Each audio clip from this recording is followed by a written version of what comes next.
So we're going to talk about near-death experiences, Phillida. Yes. And you've had one. Yes. Can you tell us about it? Yes. I'd be very happy to tell you about it. This was in 1973, and I was living in Northern Ireland. And things had been particularly dangerous at that time. It was after internment. And I think it was around the same time that my first cousin, who was pregnant at the time, she was killed by an army, truck. She'd been out on a Sunday having a little drive around with her husband. She was pregnant, I think 4 or 5 months pregnant. And around the corner came this truck and just hoed right into them. She was killed, and of course the baby was killed as well. And so that was really, really hard. My uncle Tom lived in Derry, and the family were a beautiful family. They wouldn't have been in any way involved in any separation within the community. They really were a wonderful family. And around that time, I can't remember exactly, but around that time, I'd been in my flat. Tom and I were living in a flat upstairs above a shop. And my daughter Anthea was 2 at the time.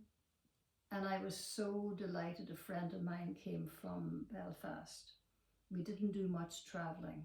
It wasn't safe. But she came down with her, I think, 9-month-old child to visit me. We had known each other when I was at college, and it was just great to see her. And so we were sitting in my sitting room, and I was excited. Anthony was there, and she was there, and we were talking about our college days together and everything. And suddenly she said to me, you know, I smell smoke. And I thought, oh. Then I remembered I'd left the chip pan on. It was in the time when chip pans were really, I mean, if you had a chip pan, you had everything. And I went into the kitchen, and as I opened the door of the kitchen, the cooker was on fire. I went directly to the mains to turn off the switch, the electric switch, and whatever I did, I must have gone near live wire, because I could feel this sensation go up my arms, down the other, this arm, down the other.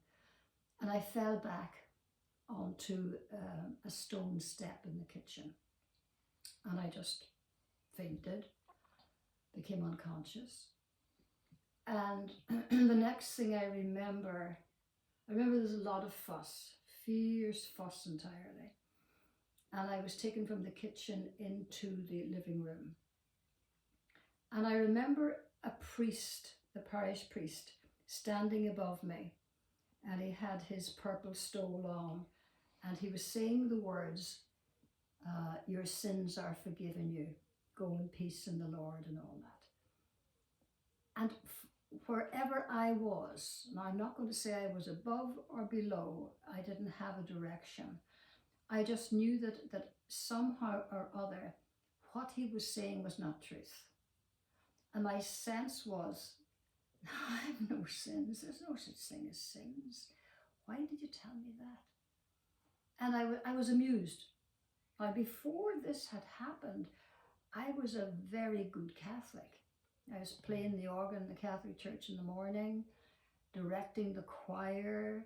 Then I'd go to the Protestant church, the Methodist church in the evening in the little town. I'd do the same there.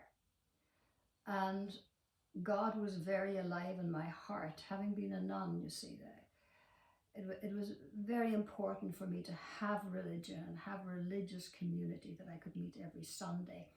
It was a form of socialization as well, because I didn't know anybody else. And so there I was, out of it, totally blank. I just remember blank. And the next thing I remember is that I'm in an ambulance, and there's lots of people standing by, and I could hear them saying, oh, does she die? Does she die? Was she electrocuted? And I could hear all this, and I'm thinking, no, I'm very alive. Now, I wasn't looking down on my body or looking back on it. I I just had this sensation. I am very alive. And as I was thinking these thoughts, I could see my daughter, 2 years of age, being taken to a neighbour's house. Nannies are called McNanny. And she was sitting at the table eating beans and toast. And I thought, oh, isn't that wonderful? She's safe, thank goodness. Something in me kind of relaxed then into whatever this was that I was experiencing. I didn't want to, pardon me, I didn't want to be anywhere else. That's all I know. I didn't want to be with anyone. I just wanted to be in this experience, whatever it is, it's beautiful. And then I remember being in the hospital bed, and I remember nurses doing something to my arms and doing something to my head. I don't know what they were, but I could hear something like no pulse. And I'm thinking, oh, isn't that interesting to have no pulse? That must be just another health warning of some kind. But it didn't reach any fearful part of me. I wasn't afraid. I was just there. I was totally there, and whatever was going to come, I knew I was going to be okay. And so I don't know what time was like. I have no idea what time passed between leaving the house and being in the hospital. But I do know that I was just very, very relaxed. And at one stage, I had the sense of, and this will sound strange, I just had a sense of, when I looked at letters, that they seem to be music and colour together. And I had an impression of the music, which was music I've never heard, and I'm a very musical person and had been doing a lot of singing guitar. But this was a strange kind of, I suppose now we would call it etheric music, that you couldn't remember, number one. And if you try to connect it to rationale, it wasn't music either. It was something flowing out of the letters. I know it's hard to, you see, Creel and I do believe, I really believe, that language from one state of consciousness does not fit another, full stop. And I'm trying to relate in a language that doesn't fit the experience. Now that's very hard.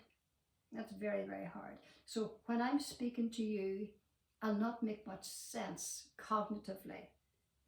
But for me, it's not about making sense. It's about sharing an experience that I didn't understand. I'll not say I didn't see anyone. I didn't hear anyone speaking to me. No people, no Jesus, no relatives, thank goodness, or nothing of substance. But a kind of a floating in an alphabet. Colors, sounds, deep, melodic, oboic sounds, in which one could just totally relax it. Now I know that since I've been looking at this myself, I can see how this was absolutely what I needed. You know, there's no such thing as going to a relaxation class. There's no such thing as having a long, easy bath. There was nothing to ease the stress of living in Northern Ireland. Nothing, because everybody was stressed with you. And so I thought to myself, well, at least I think I was thinking, oh, this is so lovely. And I don't have to worry about Ansia. And I never thought of Ansia after that, which is very strange, because normally I'd be really caring for her, worried about her. And Tom, my husband at the time, was at work. He was miles away. And I'm there in this wave of sound and feeling totally relaxed, no fear whatsoever. And although I didn't hear anyone saying anything, nobody came to me, I had the impression, and it's funny, Queen, that's the only word I can say, it was impressed upon my brain that you cannot learn anything about God that you don't already know. Now, that was strange. I wasn't there to learn about God. Why am I being impressed suddenly with this? And then the next impression was, you will receive knowledge here that you will not understand at the moment, so it will not be revealed to you. Don't worry. Don't be concerned. Later on, when you're ready for it, this knowledge will, and the word I thought was, will kind of drip into your consciousness, just as you need it, no more. And as you grow yourself, you will receive more and more of this knowledge. It was impressed upon me, you must not read holy, pious, spiritual books. You must not have a spiritual teacher of any kind. You must not attend spiritual retreats. No voice, impressed. I just clarify that. There's Okay. no voice, so that No. you're not hearing any voices, No. but you're receiving a Thank message. you. That's the word. I'm receiving something. The word I was using was, it was impressed upon me. Yeah. Without verbalization of any kind. And then I remember another sentence which I have truly forgotten, but and I'm paraphrasing it now because I really can't remember it. The first one I remember well. The second one was, you will need to go through a purification, a cleansing first.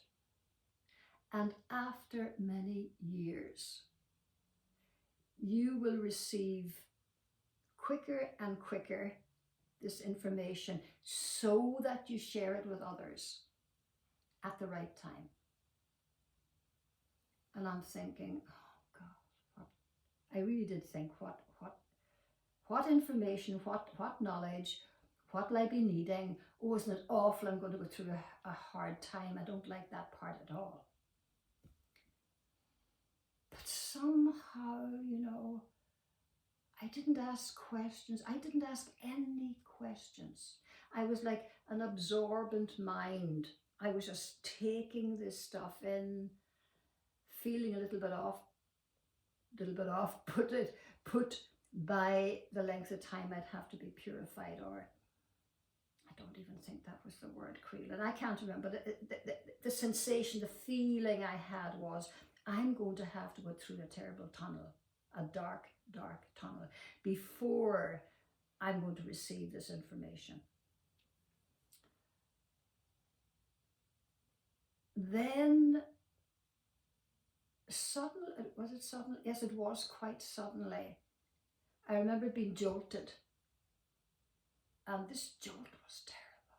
I don't know what it was. I didn't see, you see, I wasn't somewhere like a lot of wonderful people who've had near-death experiences say I was up there and I was looking down at my body, or Jesus came to me, or I got this and God said that. Nobody was near me. I was alone in this wave of energy, of music, sound, and impressions of, I think there were runes actually, some kind of runes that had great messages about. And this was all very, I was not into runes or anything like that, and I was just into singing lovely songs with the guitar. But this was a different kind of music. It wasn't even music, Creelan. It was waves. It was like vibrations. That's a better word. The vibrations And as I was hearing the vibrations, not with these ears, my sense was I couldn't hear it with these ears. It was an inner, very deep inner ear listening. Presence wasn't even a listening, it was a presence. I was offering presence to whatever was manifesting, whatever was there. I offered total presence to it, like a child in a sweet shop. You know, what's this? Totally naive, extremely innocent, with no judgment of any of it, because I felt so good.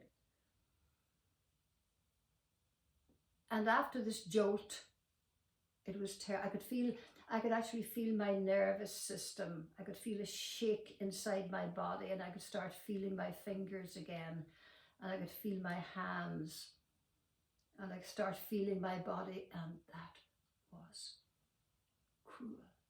That was terrible.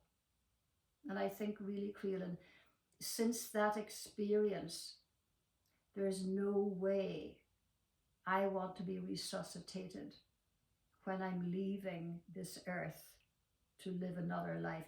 I don't want to be taken back, not by any means, because we're in that expanded state of consciousness as I was in this quote unquote place.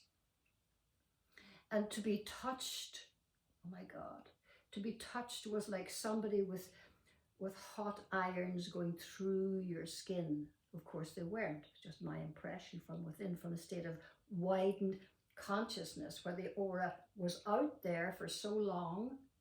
During the time I was having all these experiences, my auric body was out there meeting it. It was not in situ. And I remember people shouting, a lot of noise.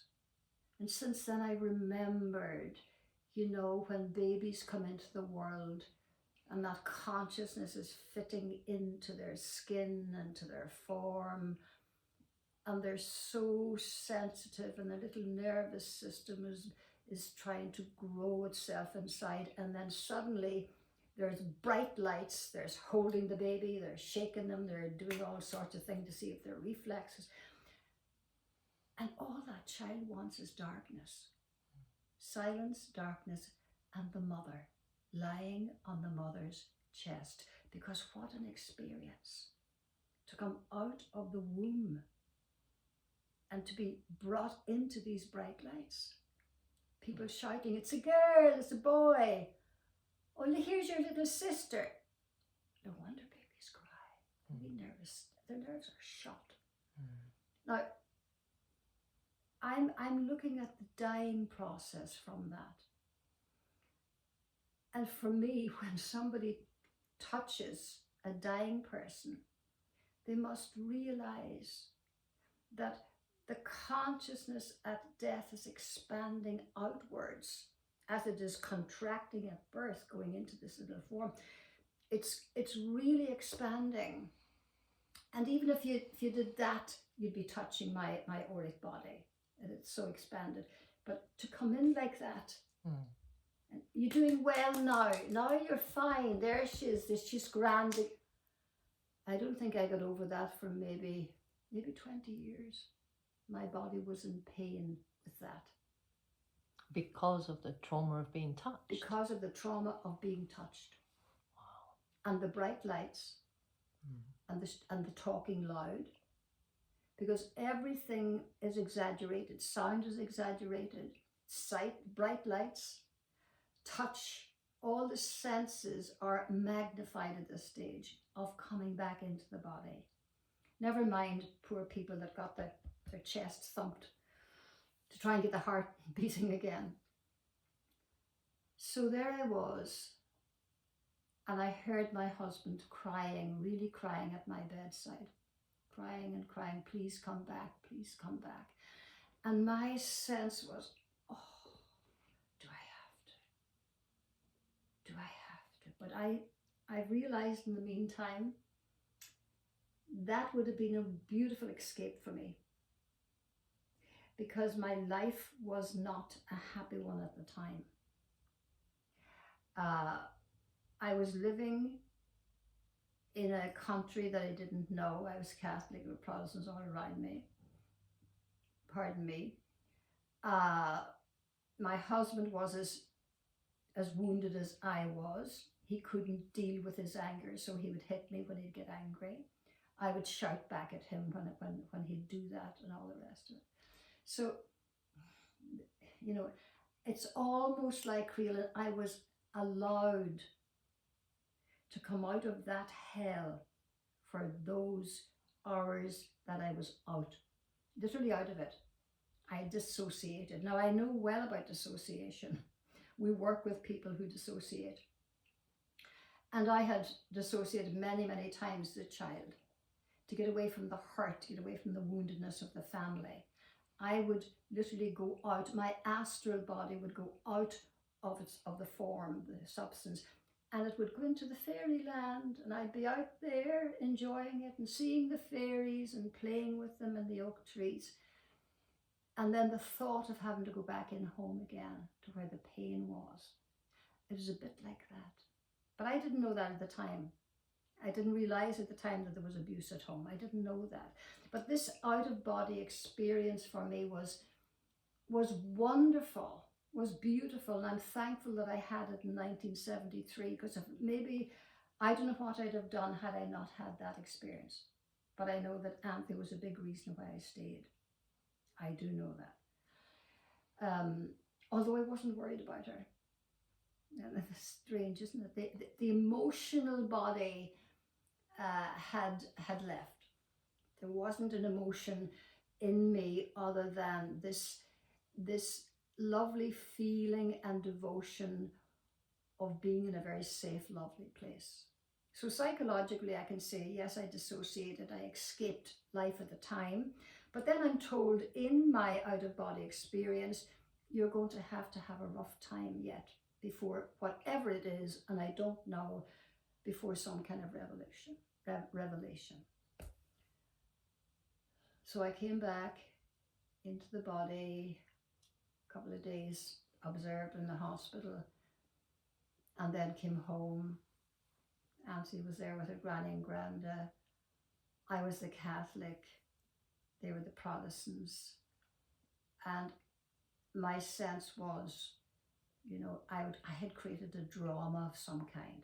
I landed in the hospital, you shouldn't have done that, you know. So that sense of being a total stranger in a very strange and very dangerous land. And as I lived my life for the next 10 years, I couldn't talk about this. Who could I talk about this? No way. I couldn't even talk to God about it, because there was no sense of God in my near-death experience, other than there's no sins, and what is this silly priest talking about? I forgot to mention, actually, as I was out of my body, the doctor, the beautiful doctor, was there, and he had a gorgeous tie, and I've always loved colours. And I thought to myself, oh, that's a lovely tie, but he won't hear me if I tell him, but I'll tell him later on. I did tell him later on. He says, yes, he says, that was my coloured tie. But anyway, I regret. So the next part of going back into body life again, if you like, was difficult. Can I just interrupt? Please. Just on that bit? So Yeah. although you weren't on the ceiling looking down, No. you could see the doctor that was caring for you. Yes. But you weren't on the ceiling. No. You were just seeing what was in the room. I was seeing from inside. Right. There was a kind of I didn't see from high, wonderful places. It was a kind of a perception rather than seeing. And yet you actually you had a visual of everything that was happening round about you. Absolutely a visual of what was happening, of the real things happening, and then was my own music, vibration, whatever, yes. Okay. So 10 years of really hard life. Not easy stuff. And then in the 10th year, my daughter was then 12. I was starting to teach yoga. I loved the philosophy. I was working in a library. I took a book from the shelf. It was all about the sutras of Patanjali, and I understood every one of them. And in actual fact, something very strange happened. As I was learning about yoga, we had 2 years training in it. I was able to do all the asanas without any bother. And I was made a teacher of the asanas. And I could understand the sutras of Patanjali, 184 I think they were. And I started to teach yoga philosophy. And I could see how the Sanskrit language was so like my own Gaelic language. So that was a kind of safe place for me. And I remember reading in one of the sutras, the kingdom of something is within yourself, of all knowledge. And I thought, that's it. That's it. It's all in here. How could that be? And I wondered about that. And I used to spend ages reading the sutras. I loved Satchitananda. I had a relationship with him that was beautiful. My yogic postures were just, there was no problem. None of the asanas were a problem to me. And I remember my teacher saying one day, "You're fooling us. You have done yoga before." And I said, "No, I haven't." But thinking back, I have been very much alive in India, and I have done the yoga thing many times, and I've maybe even sat with Satchitananda and listened to his amazing, beautiful knowledge. So anyway, I met Elizabeth Kubler-Ross in 1983 in Belfast. My daughter came with me, and she talked about near-death experiences, and Raymond Moody. He was the person who knew all about death and dying and all the rest of it. And I'm sitting listening to her, and I'm thinking, am I going through another of those experiences that I had in 1973? This was 83. And I realised, no, it can't be, because Anthony is there and he's beside me, and I'm hearing this voice, and it is totally different. I'm really in my body. And afterwards, I went to talk with her. Anthony came with me. And I said, "Oh, thank you." I said, "You know, it made so much sense, and I'd love to work with the dying." And she looked at me and she said, "Yeah, you have to go through a tumble dryer with me first of all. You might survive and you might not survive." I said, "I'm willing to do anything. I want to do it." And so that was my first meeting with Elizabeth, and she often laughed about that later. She said, "You were so nice and so polite and so lovely." She said, "I couldn't imagine you being authentic with anyone. You were not authentic." And I said, "Well, I was still a wee nun, I was still in that place, and I'd had this deep out of body experience." I didn't tell her. You see, I was thinking, oh, other people want to see her. I was always about other people need that, so I'll get out of the way and she can speak with other people. And then she said, "Come back, please." I said, "Yes." She said, "They tell me that you sing and play the guitar." And I said, "Yes, I do."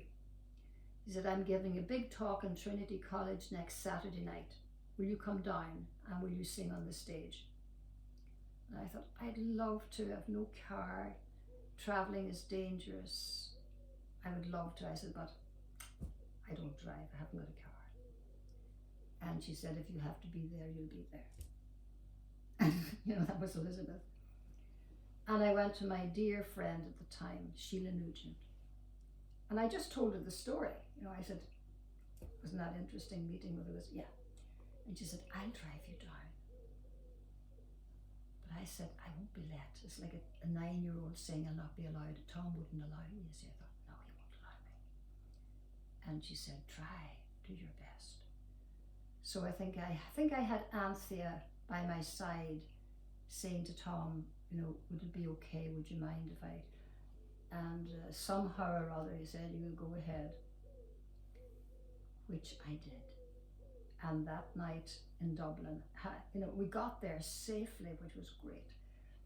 And Sheila was there, bless her heart. And I think a lot of the yoga people were there too. And I sang The Rose. And Elizabeth just that's it. That's the whole story of life in that. Why did you choose? I said, that's my favourite song. He said, mine too. So after that, there was the next 6 months, the first workshop in County Tyrone in a big monastery. The first workshop of Elizabeth Kubler-Ross, and women from Dublin, from a place called Turning Point, Mary Paula Walsh and Kay Conroy, they were the founders of this centre called Turning Point. They had invited Elizabeth over, and then the head woman of the Yoga Association, as I call it, the head woman, Liz Comerton, then she decided that Elizabeth would come to Northern Ireland, and that was wonderful to do her first workshop.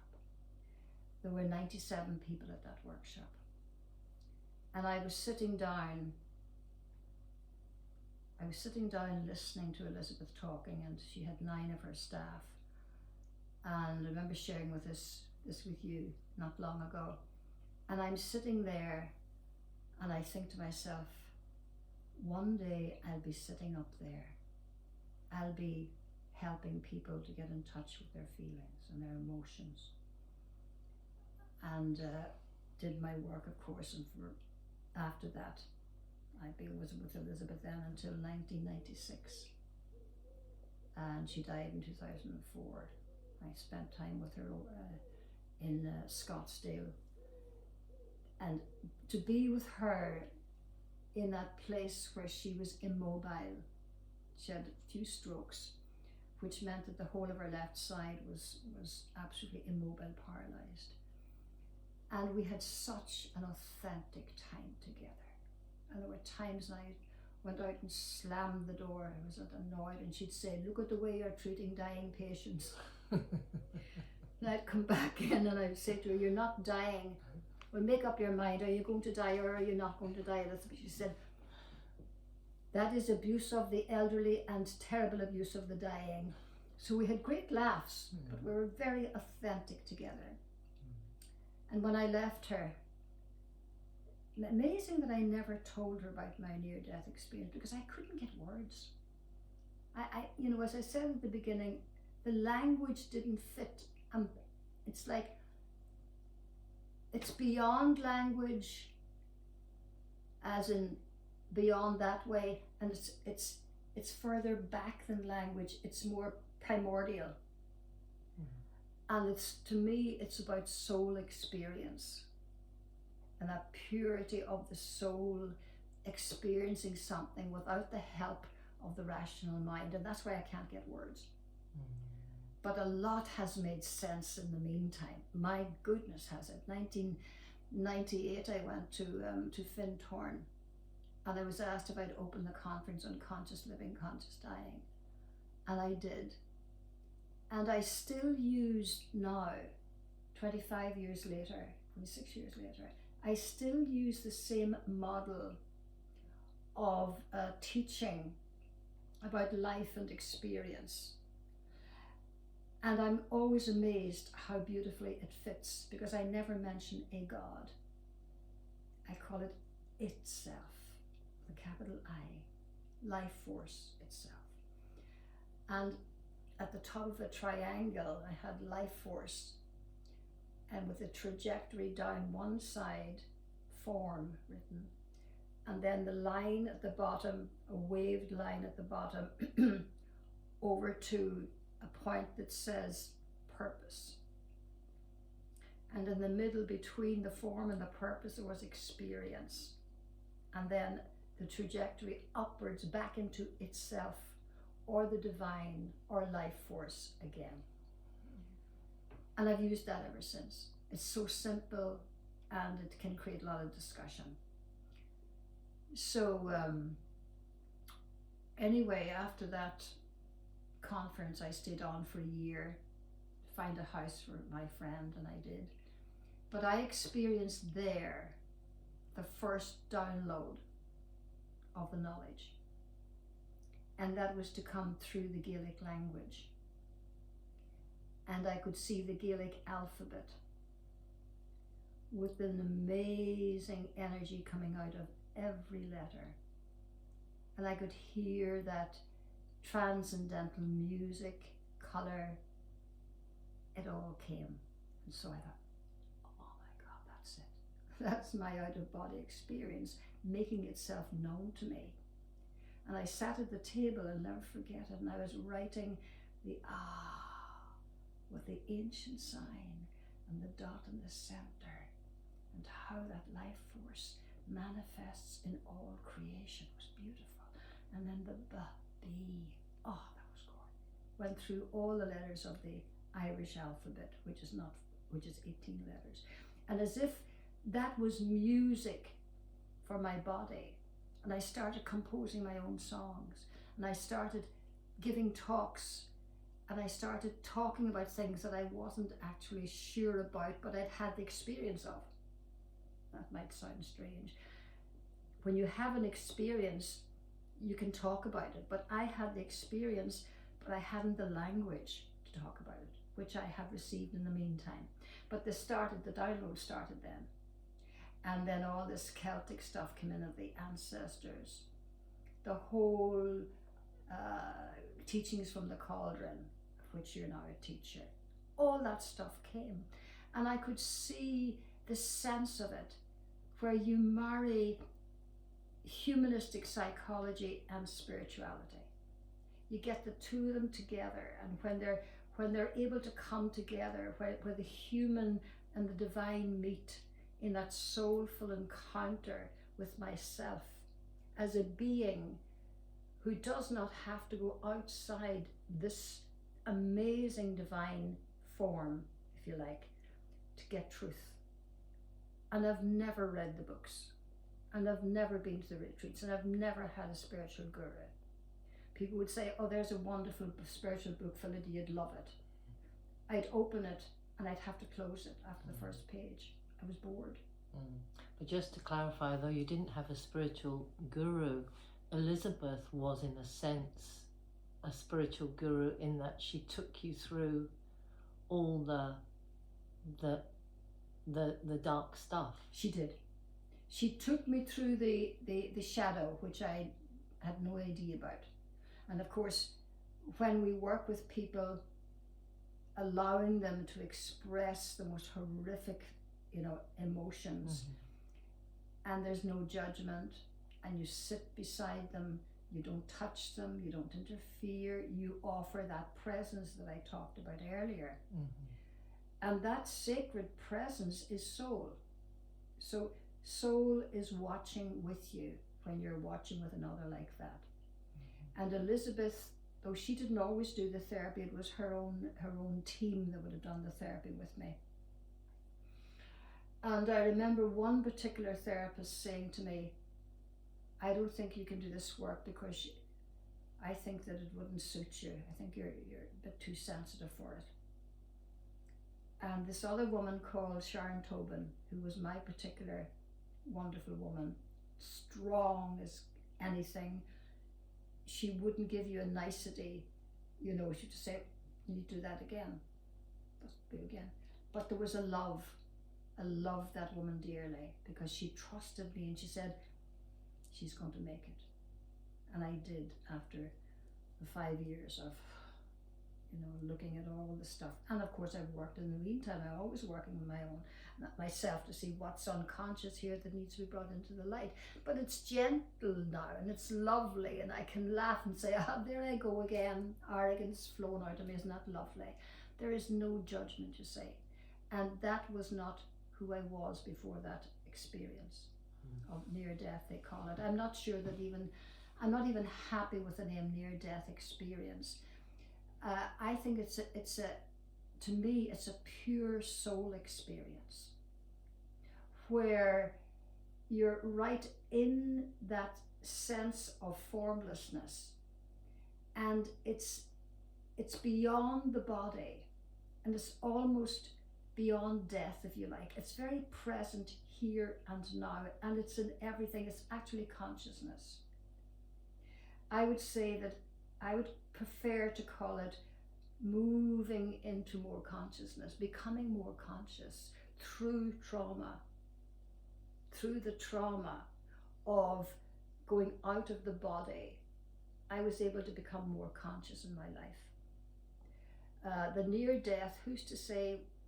I don't know, because I know the brain goes on after death. So it wasn't like the brain stopping for me. It wasn't as exaggerated as that. It wasn't as wonderful as that. There's great stories you hear about. They're amazing stories. I don't have that amazing story. I have a story that took me from the death of myself to the life within me. I was dying. I was literally dying. There was nothing here. There was just a kind of a body acting out stuff, and praying to some god, some male god somewhere. He, and of course through my impressions again, as I say, I got the sense there is no gender here. What's this God about?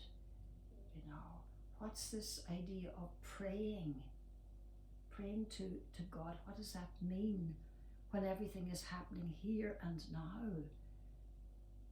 How can we talk about a future out there when it's actually being revealed to me here and now? And I could see the tunnel I had to go through, the darkness I had to go through. I could hear my own screams in this darkness. And I suppose the challenge was, will you come back from here? Because I knew I could die anytime. I could just do that and I would die, because it was so beautiful where I was.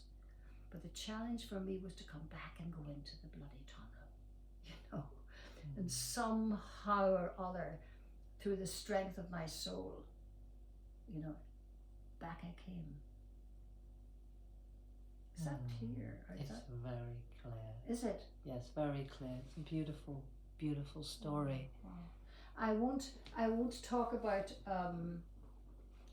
what I have, not say learned, because I didn't learn it. I'll not say what was revealed. That's a better, taking the veil off, yes, revealed to me. But every day I have different insights now. Every day there's a new insight, and I sit with it.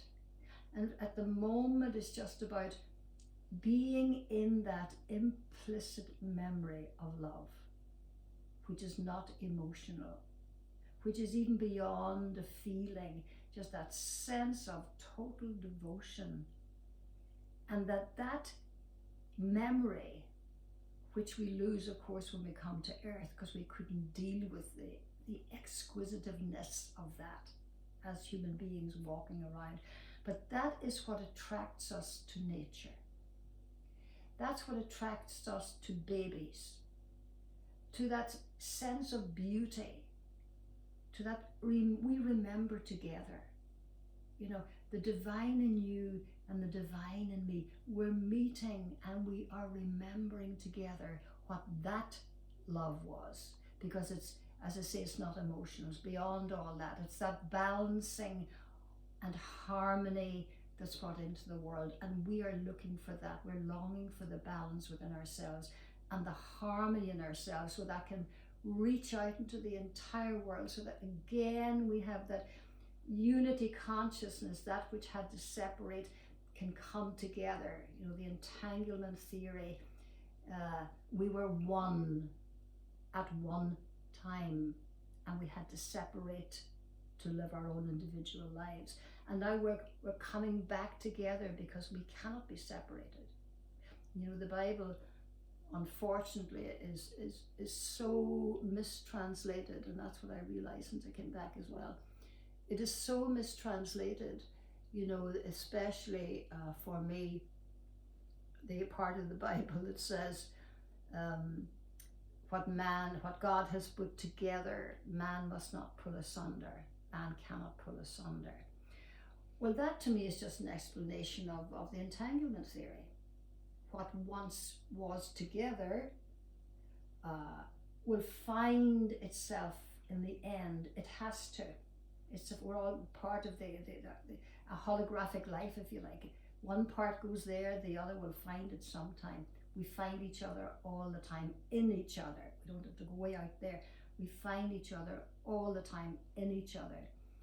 And some sense of, and of course the Christian church maintained that's what matrimony is. Marriage is, man and woman are together and nobody must try and separate them. You must never have divorce, as the Catholic Church says. So that was its way of controlling that part of the scriptures.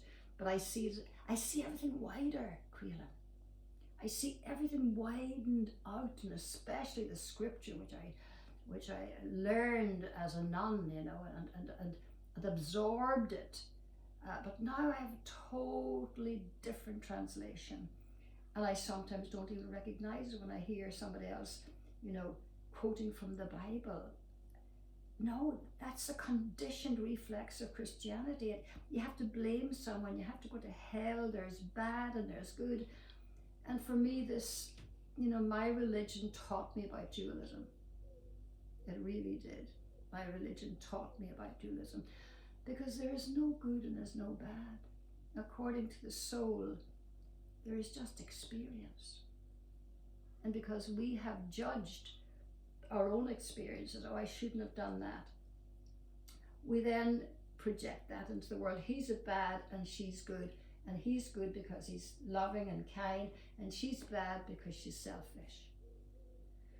You see, none of that lies in me yet. None of it. I can't take that in. When I made a very nice blessing branch for Putin.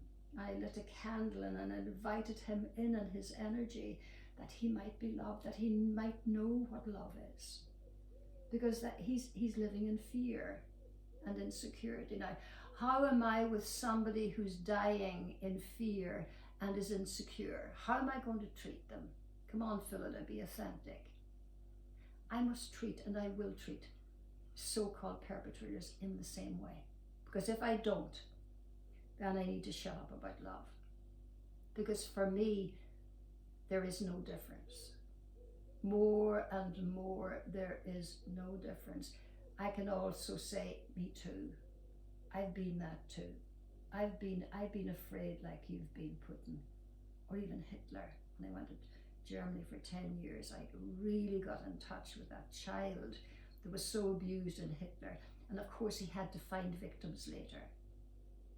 How do I do that? How do I do that when I'm not whole in myself? How do I project that non-holiness out there? Of course I do. That's all I can do to feel okay. Take it off my shoulders, put it out there. And so I work on that now very, very much. I notice, I could go into a kind of a frenzy over, oh, goodness sake, does he not know any better? When I hear this internal critic, I just sit in my sofa and say, Philida, tell me, sweethearts, of the times when you should have known better too. Tell me about those times. And I say, well, it's not about me. Okay, well, I know it's not, but just tell me about yourself. So I have a dialogue, you see, a beautiful dialogue between my soul and myself. Philida, tell me about the time, blah, blah, blah. Whatever I would say about another now, I bring it home. But it wouldn't be in that harsh way, when you've committed sin. No, sweetheart, look what you did there now. Did you hear the way you criticised that? Wonder why you did that, lovey. Let's sit and think about why you were like that now to that person, and why you were defending yourself. Isn't that interesting, Philida? I'd sit on that part of the sofa there. Thank you for just bringing that to my consciousness. Yeah, I wonder when in the past somebody annoyed me like that. I get it. See, I get it quicker now. I get it quicker. And this is beautiful. But you see, it's all self-compassion, because that's what I experienced in this out-of-body near-death experience. Such compassion. And you're just there, and you haven't got a name for it, and you couldn't care less. You don't want names for it. Naming it would limit it totally, same as we limit divine, wonderful life force by calling it He and God the Father even, and then God the Mother to make women happy. And then God, Father, Mother, what are we on about? We're not children hanging on to God's hand. You know, we need to release that hand from God, whoever God is, and just find that divine beauty and divine comedy and divine tragedy within ourselves. It's all here. And you know, when I'm dying, Creolan, whenever that will be, I don't know, it mightn't be too long, it might be a long time.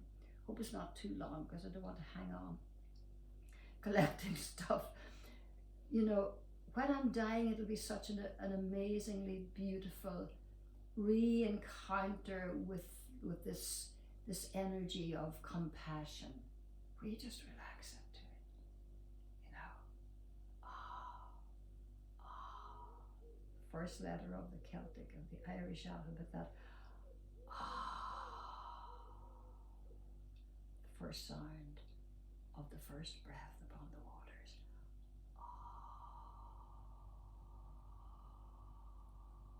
And that's creation. Beautiful. I better stay here now and not get too drawn into all this talk, or I could be flying off the sofa in a minute.